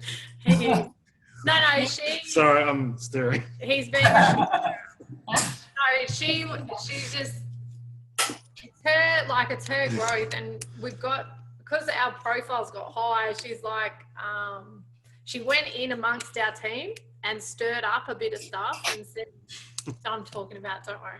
They both sat down. No, and it was just, she broke that trust, and to go in and try and cause shit in our team when we're functioning so well. And then because we kind of have such a good relationship, we kind of stopped that, and I had an honest conversation with her, and she went crazy on the phone, and then she's gone and said that it told everyone I yelled at her and gone corporate. And that is like the ultimate, and just stuff that's plainly exaggerated and not true. But then corporate shouldn't have told us either, because now I'm holding on to it, and I can't say anything to her because she doesn't know that I actually know this. So that's thanks for listening.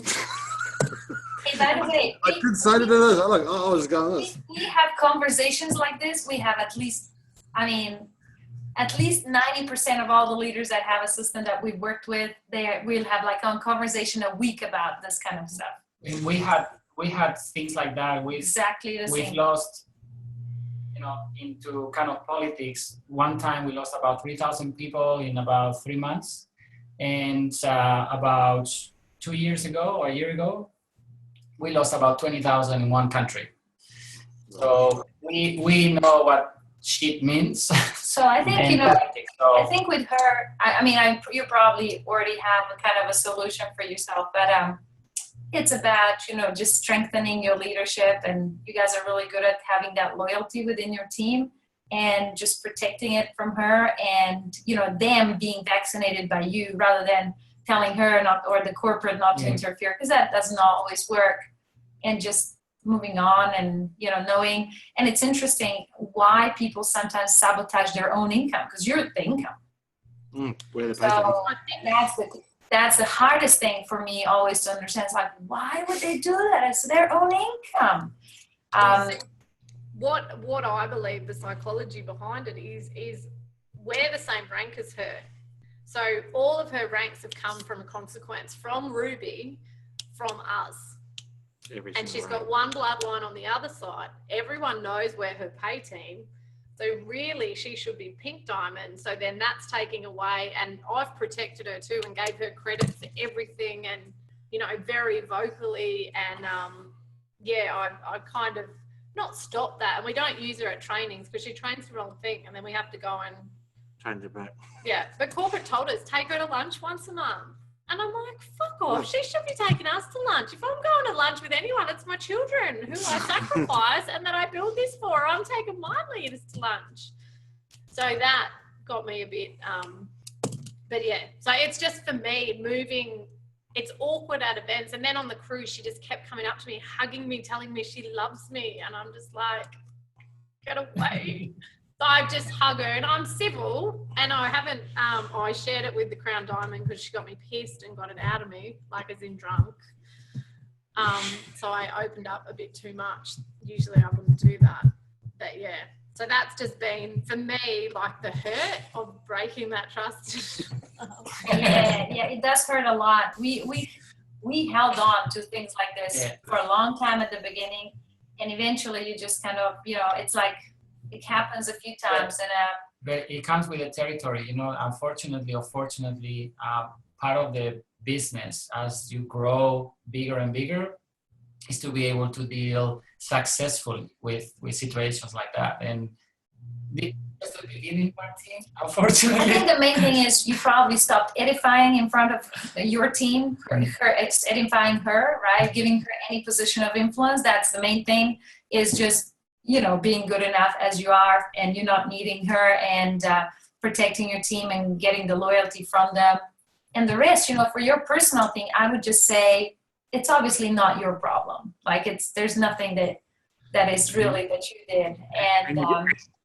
And you can see, like, for me, I'm not a very good person to talk about that type of stuff, because I've personally never ever held on to anything, and it's because of my upbringing and, you know, crap that I had to let things go, otherwise I was never going to get anywhere. So that I don't even feel much at all for that kind of stuff, and I just go, that's fine, awesome, let's just move on, we can do better, and let's just keep on going, put it in the past and let's move on. Oh, but you've always said she's an egg. I have, but The anyway. only challenge with that, Nathan, is we used to do that, and that, unfortunately, with a team that like the one that you guys have, you need to protect. You're the parent. So when an outsider or somebody that is not in the culture comes in, and then and this is the challenge with network marketing, you edify someone and they have the power. And that's why we, again, you know, coming to us, we take full responsibility for that. And whatever we do is always going to be through you and edify you, right? We are very wary of that. But when you give somebody the power to come into your team, they have the power to do whatever they want. And when they use it for evil, right? That you cannot let go. You have to protect the team and all that. And that's not letting that stuff go, but as in the emotional side. Emotional side, of course. You need to deal with it. I don't let the actions go. But I think, like, we're feeling a bit of a backlash and a shift from the company and what I feel it is. They think that that's us currently, and they're worried because we're talking to people outside the Newsterity bubble that we're going to go and be poached. Like, we're extremely loyal, and I could not think of anything worse than going and starting a business. Of course. Yeah. And we had a challenge very similar that taught us something. There was a person in our corporate that acted against us. And she would get incentives from our team. It was a corporate person. And we couldn't understand it. This was not even within our team. This is another example, right? And we're like, well, how can the corporate not see, and the owner, who's our friend, see that we're doing the right? And here's ultimately what we resolved, right? Is like, time just shows who is, going to be promoted and who's going to be exposed. And it is what I've just been able to do is just hold on to the belief and clarity and purpose through that. Like, at times, even in our company, we were like the black sheep, and we're making all this money for them, right? And so I think it's just believing, and just doing what you're doing the right thing, and keep just, outpouring that positivity to the company, because at the end of the day, they're really doing it because they want to protect your interest and theirs, and they're not doing it in a bad way. It's just they have warning signs there, right, from others who maybe they shouldn't trust as much, and that's another story, but they have to be careful. And so this was one of the big times I was really upset. How can they not see that we are trying to help, and this person is going to destroy everything? And what I resolved is, you know what? That's going to be their decision. I'm just going to put in the volume every week, make sure my team gets paid, the company has volume, and then we're all going to win. It wasn't even 6 months. This person was let go. Yeah. You know how you were saying about the bubble the other day, Martine? That's what it is, to live in your own bubble, right? Quote unquote. And that's what you do. And you get the team in that bubble, and that bubble is whatever you guys want that bubble to be, and it's happy and positivity. And if somebody comes in, you take them out and you keep pouring that positivity to them. So when the other one comes in, they know who they're kind of. And the thing that I would always, whenever it annoyed me that they wouldn't see this, I would immediately go into gratitude. I'd say, thank you for this company, for this owner who does this. It's amazing what opportunity we have.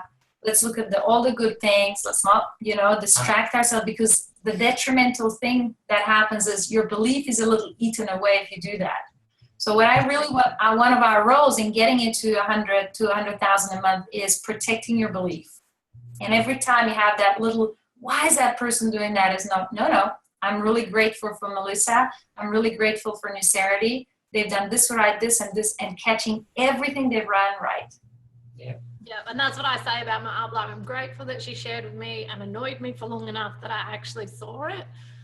And then, but the human behavior is so interesting, and whenever there's human involved, there's always going to be. I'm not as, I wouldn't say, no, it's not cold-hearted. It's another expression. I'm like Nathan.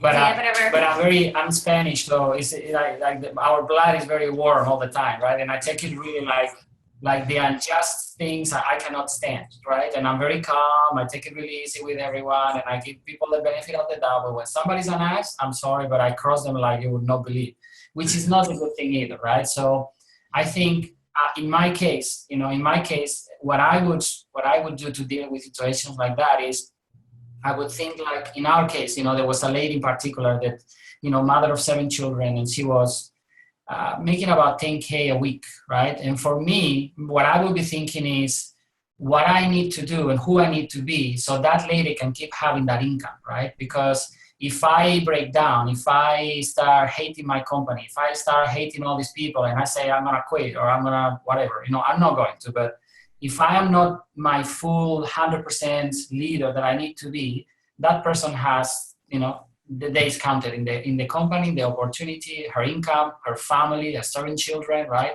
So that's for me what would get me through that. And now obviously having somebody like Masha that is more structured and things a little bit in a very different way than me. And I think you guys probably are similar by the things that you guys are talking about. One is a bit more passionate and the other one is a bit more calm and more structured. And that is a balance always. And I know that you guys talk about things like that. So, but if I may say, Martine, and I know you kind of do, but it's always about, and Will probably will go through all these things, it's about finding that, at the end of the day, it's finding that pattern, because what happens is you guys are creating more income, bigger teams, it's more responsibility, subconsciously is more pressure. So what we tend to do is we tend to find something in the outside to reason and to justify us not growing somehow, right? And that's what really, at the end of the day, was happening, at least to me. I was thinking, you know, how can I, you know, not consciously, but subconsciously I was jeopardizing myself, right? And that was the bottom line. I was trying to find something that why this is not going to work, right? That was the bottom line. So that's, I think sometimes that is the thing, you know, to find it and say, you know what, I think this is part of the thing. It comes with the territory and I'm going to have to deal with it. So let's see how I can deal with it and kind of help all these people that I have here, because, you know, it's the reality. Right? What really helps me too, I mean, this is lots of like different ways, but one tool that I really use when somebody really, really does something unjust and annoys me, I go back and I try and feel compassionate about them. And I know this is like, you know, it's a tough thing sometimes, right? It's a really tough thing sometimes.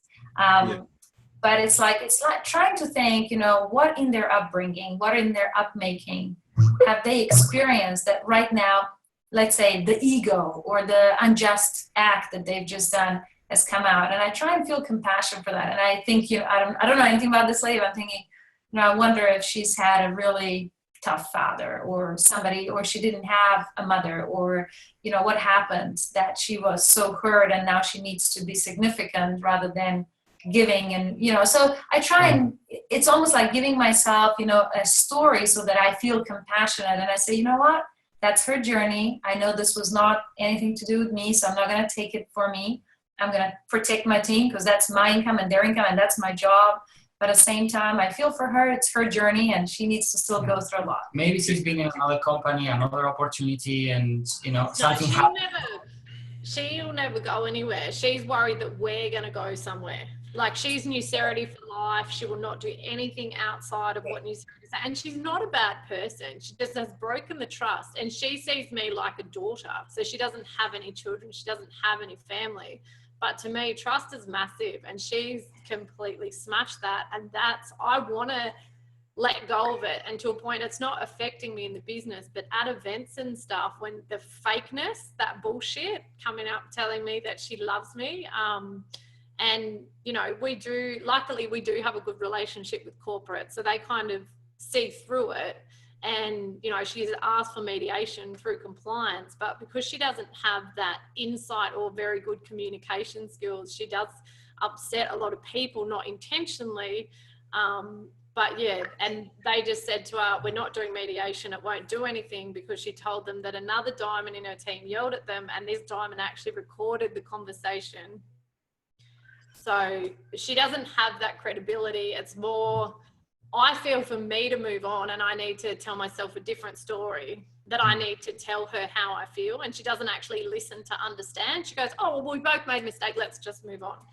Can I ask you guys a question? Because I think, you know, a lot of this comes up, especially with when you're tired and because you're always on the go with the stuff. Do you guys meditate or do anything like for yourself, Tom? Because I know for us, like, you don't really have too much of your own time, or at least I go to the gym during the mornings. And I don't know if that kind of stuff helps you guys, you know, or what you guys do.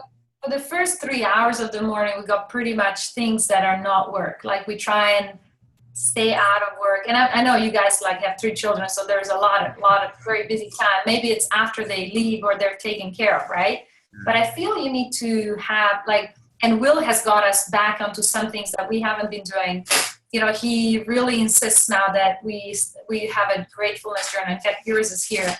Gratitude. Oh yeah, cool. I would have bought you guys one if I knew. So some things we do is, you know, making sure in the morning we don't get straight into work. Like the madness, I mean, I know how it feels, like the madness of 17 phone calls, 3 three-way calls all before breakfast. You don't even know what day it is. It's like you're in pajamas. It's a mess. Everything is, I get it. You are reactive to the day, not proactive, you know? So you got to really stay away from it. And you got to, I think that here's really the biggest lesson for, you know, scaling the income is like, how am I going to be as a person, as a 7-figure earner? What is my life really going to look like? And I'm not talking the great big house I bought with the 7 figures. I'm talking about how will I feel peace inside and gratitude every morning as I wake up and have that energy to be able to inspire. And that, you know, it does come a little bit to systemizing things, which is what you guys are doing. but it comes down to an end of believing and knowing you don't have to do long hours. Yeah, because I know for myself. I know for myself when I go to the gym and then, or even do stretching and just kind of relax for a bit, that my whole day goes through a lot better. But I know, and I watch Martine like on the phone in the morning, and I don't know if that affects. And I just want to know from you guys whether that has any effect on. It totally does. Like, so we, I mean, what we do is, apart from like writing down things and actually listening to a 15-minute meditation audio, I don't know how to meditate. I listen to something and just, it makes me think of things and very simple stuff like that. And then we walk with the dogs very early in the morning for 15, 20 minutes, where we talk about things like not from work and just get to breathe and observe how beautiful the day is, and then coming back and feeding the dogs. And then we have to do small things, but then we always go and exercise. What we did. And before coming to work, before coming back and then having breakfast. So by the time I sit down at my desk, I've been fed and put nutrition in my body that is really extraordinary. Yeah. I've exercised. I've had time to reflect and find center and peace, and then I can face work. And it's been, let me just say this, it's been the hardest thing in my life to do that, because I don't want to do all those things. Right? It's about waking up productive, but not like working. You know, it's and this that Masha just said. And we need to upgrade it, by the way, because that is the thing that we wrote probably about 7 or 8 years ago.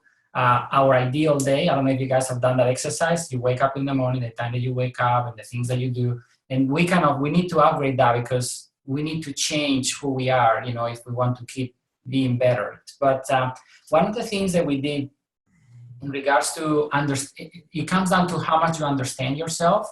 Like, and probably similar to you, Nathan, I'm very structured in the sense that I need to have a routine. If I don't have the morning routine, I feel like my day goes like completely crazy. I'm stressed out. I'm very edgy. I'm very so I need to have, for example, my exercise.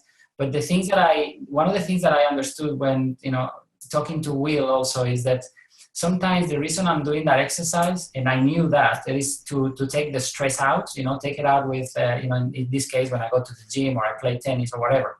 But it's all about how to deal with the stress, right? And how to kind of deal with the emotions and all that. The things that sometimes we think is not important, but it is, because it comes in, right? It needs to come out somehow, whether it's like bashing someone or talking or doing something. So one of the things that we did a while back, actually in Byron Bay, was a course, 7-day, I don't know if Masha shared with you, called Hoffman Process. Now, that was, at least for myself, and Masha can say, you know, her side of it, for me was a life-changing thing, a life-changing kind of week. Because in that week, I understood not just better who I am and how I follow certain patterns that I jeopardize, and I whatever happens in my life, I do exactly the same thing in very different ways, and I get always the same result, you know. And I understood that, and obviously it's work in progress, and it's not just a one thing.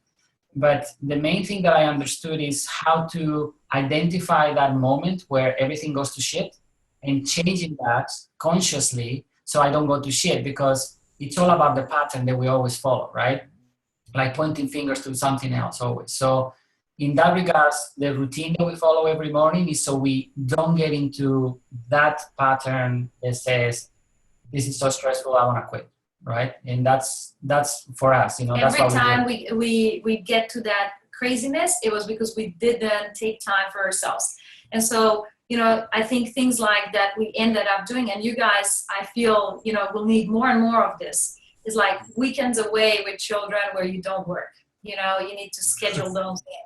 No, totally. Like, you need to schedule, you know, 3 days away or whatever, even at home, not doing any work, doing some wonderful things. Maybe you go away for one weekend every 2 months, you guys, you know, working on you guys. And we've started to do a lot more of that, because we were just working 17 hours, and it's like who we are. We love that, but that's not what life is. And so we had to really, that was the hardest thing. And yeah, actually I went to Hoffman Process first alone. And I came home and Miguel said, who are you? Oh my God, I have a new She's a tough cookie, you know. we've been to personal development events. So many, and all right? that. You guys have done And lots of things. it's with all the respects, it's a lot of rah, but it's not rah. Like they really make you change. This is a tough But one. they don't give you tools on how to keep that, how to stay, in the process, right? So when Masha went there, we didn't know. We knew someone, one of our mentors actually, had gone to do that. And that's why Masha's researched here in Australia. And when I dropped Masha, you're not supposed to have the phone, right? For 7 days, you switch it off. In Australia, it's just Masha and I. We don't have family. So she said, I'll keep the phone if it's like a cult or You something. pick me up. I will call you. You can pick me up, right? So the first night she called me and said, no, it's all good. Everything is fine. I'm gonna switch off the phone. You will not hear from me for another 6 days. Blah blah blah. So when I went to pick her up, everything was fine. She was, very like any kind of personal development kind of course or event that you go, right? Everyone is super excited and changed, but she was more calm. And what I saw in the next 2 weeks and the following 2 weeks is she was responding to stuff that usually she would react, which is, as you know, is very different, right? Especially when the other one that you have next to you is, myself, and I understand. So like all the triggering, like, in the business we work with people, they trigger us, right? All the responses, like the couple that you have, all these things, the awareness that we got from that particular immersion was really good. It's a very intense, you guys can research it, but only do it when you're really ready for a deep look of why we are who we are. It's definitely out of the box, something that I would have never, ever in my whole life. Just a lot of there's 4 or 5 trained professionals. They're first psychologists, but they do a lot of meditation. It's a very good new age, beautiful 8-day retreat. You staying back. Anyway, that's one thing that really got us to appreciate. And the reason I actually went there was because we were making so much money. I mean, the income was growing so fast, and we weren't doing nothing. And the worst thing was, I felt like there's no purpose. There's just like I'm not fulfilled, so crazy, right? So, and it's different thing for everyone else. Like, everyone has their own story and all that, but. And we don't have children again, we are not in your situation. So I don't know, and there is a reason why we haven't had children yet, which is something that we have been avoiding somehow subconsciously, which was one of the reasons also we went to that process, right? Because it was something that, as overachievers, I think, sometimes we push ourselves to the limit and the next, and it's never the right time for anything. So I think, to go back to Nathan's question, I feel it's really, I always go back to like, how is this going to help more people? It's not, of course, how is it kind of, but it's like, I feel people deserve to have the better part of me. Right, and so I need to really have a responsibility. That's what drives me. Everyone's different. Some people say, "How's it gonna make me more money?" Whatever. I know you're not maybe that, but anyway, whatever it is, because that is really the answer. And so yesterday we came back. We were so tired. Like the whole weekend, so intense. We're tired. We're like, we're going to the spa for massage. That's it. Close down the business. And so you gotta do sometimes those things, because actually, shorter amount of work, more intense, will give you better results. Yeah, and I think that's what for our business is something that we've kind of struggled with, where we try and we work really long hours, but it's those efficiencies, and I think it's because we're not really, thinking right, and we haven't had the chance to kind of just. Because it kind of just snowballed. Yeah. So everything's reactive.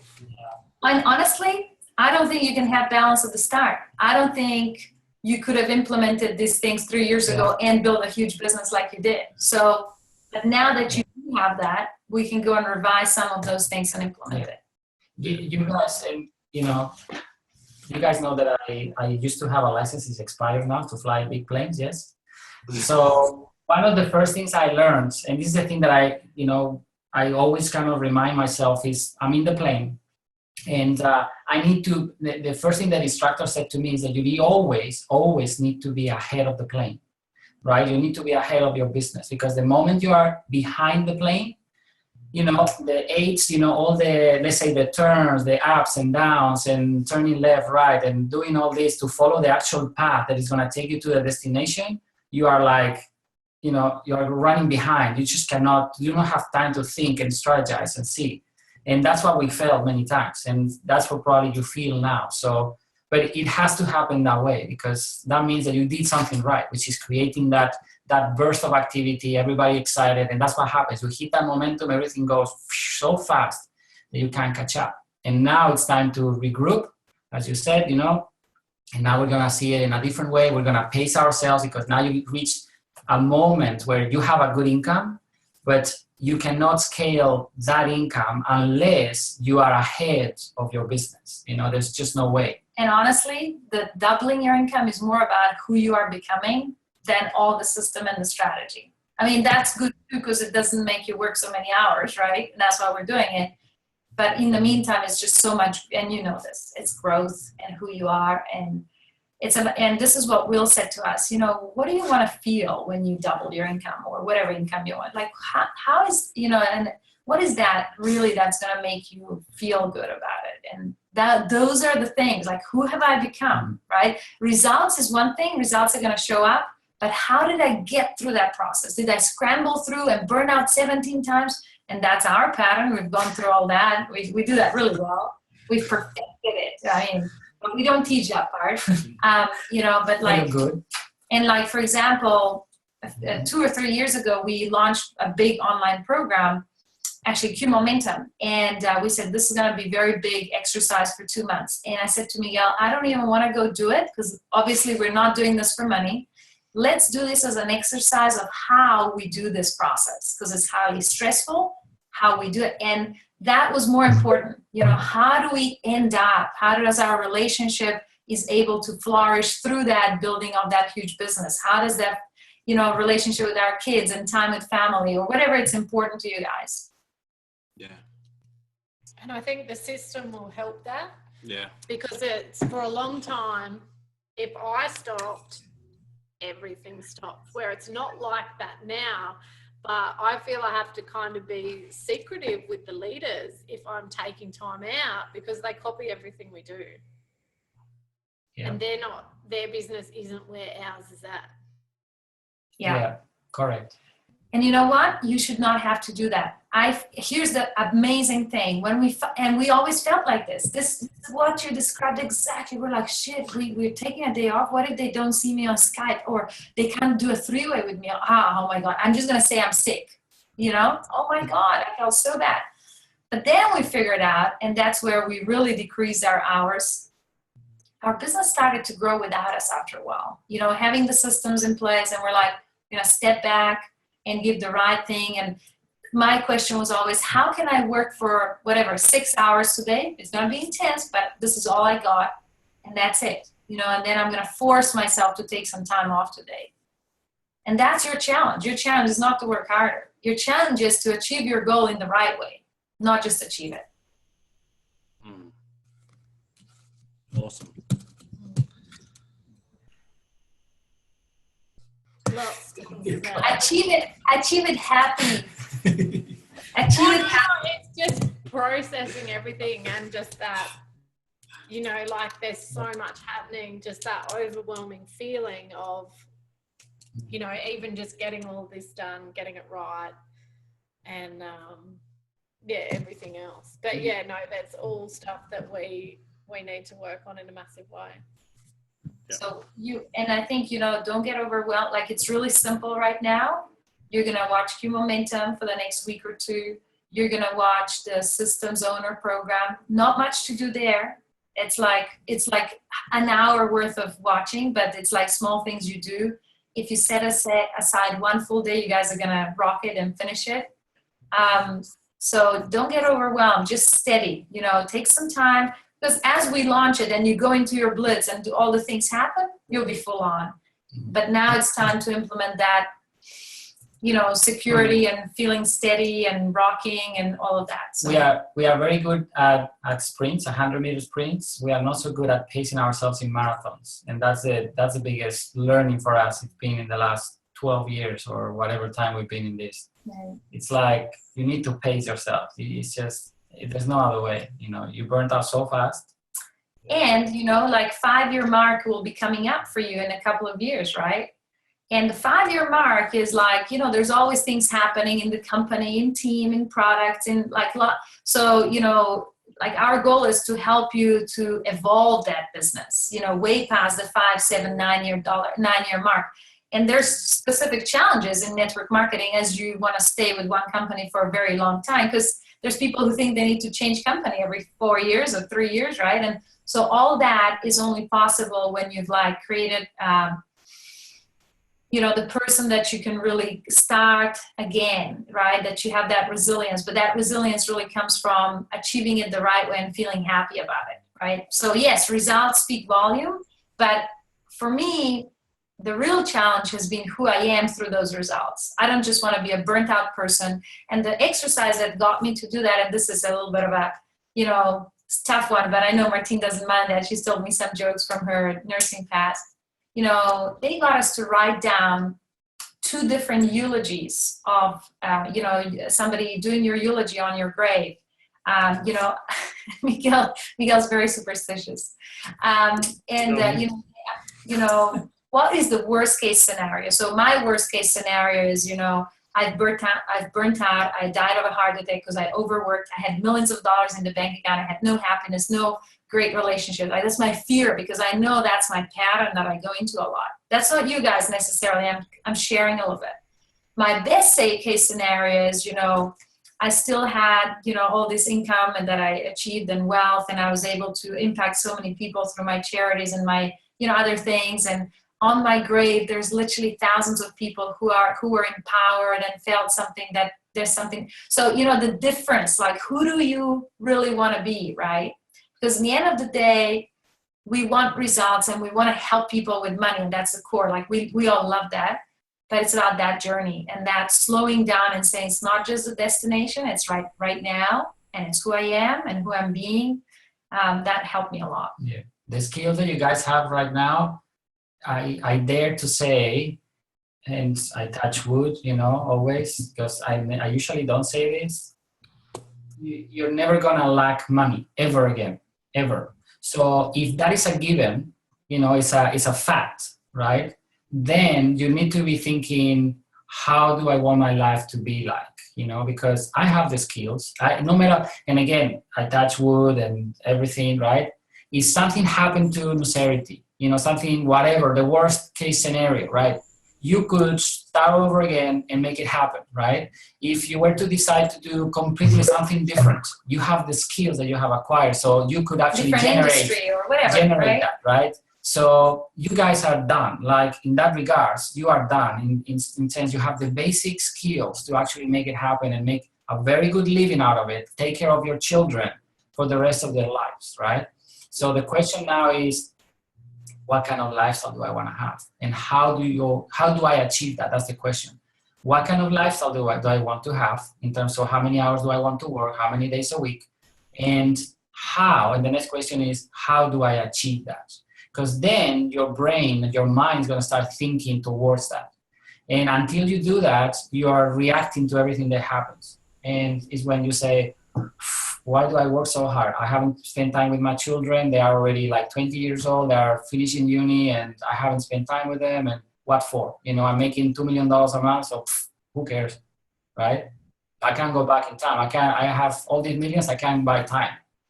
Yeah, so hopefully that gives you something to ponder on. Yeah, I see them in the deep thought. Well, those are just normal things. Yeah, and it's good to be able to talk to other people, because you can't really talk to your team about this type of stuff. You know, yeah. We know we need to change a few things, and I think a lot of it comes down to probably even our communication sometimes, where we kind of both go off on a different tangent in some ways, without kind of coming together first, working things out, and then going like in the same direction. We're kind of here, there, and everywhere. So. Yeah. The couple dynamic is always very interesting. You know, we all, you know, I mean, this is just silly examples, but it's like, you know, we, at the beginning, we would blame each other who didn't do something. And then, you know, you go through all these different stages, right, in the business. And I think for me, the key today is always, you know, remembering each other's strengths, you know, really, and not try to try to be who we're not. Because sometimes, it's always, this is one of my things, I'm thinking, I just got to go do everything, right?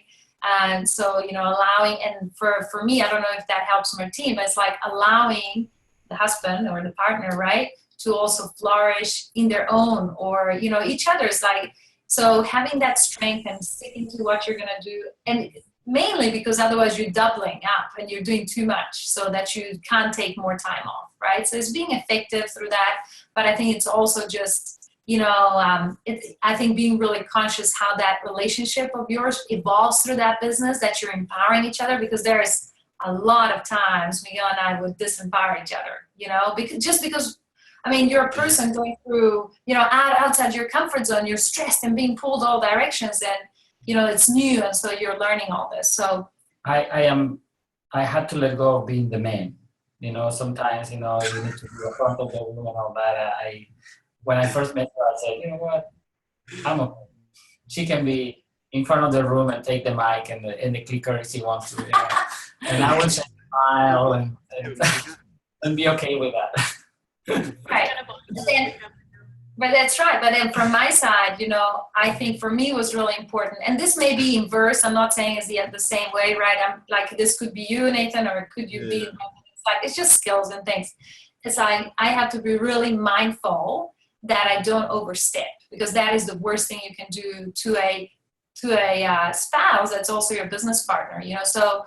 And we felt progressively, because we love the business and we talk a lot the business in our private life, progressively we started to just, take some time out, and really say, what, for an hour, we're not going to talk business. We're going to leave the phone somewhere else. And that doesn't always work, but really just, go back to the relationship side of it, because it's like, it gets really confusing sometimes. My biggest challenge was when I mean being the man, I mean, when we get on stage, who has more control of that conversation or whatever it is, and sometimes as a man, right, we feel like we need to be that person, right? Or in the business, we need to be that, right? And I bring other skills to the business that don't necessarily have to be like that, because my personality is not an A-type personality, right? So to become that, it would be counterproductive in our relationship, right? So it took me a while to understand that. That's why we had so many conversations and walks off the park and all that, because I was in conflict all the time until I understood that, the way I am, and the way, I've been brought up or whatever, is I'm more of a, quote unquote psychic. I have more the EQ more than the IQ, if it makes any sense. That's how my brain operates, right? So when we are with people, I'm more usually I'm more the quiet one that observes everything and reads body language and all those things and anything else.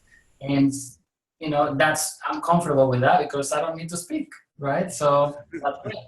But at the beginning, it wasn't, so things like that. So within you, obviously, as you find your way, you will see how things kind of develop in such a different way, especially now that, obviously you guys have children and everything, because they will see that dynamic also in you, and that's what they will replicate with their partners in the future, right? So it's a big thing. Anyway, you guys had that.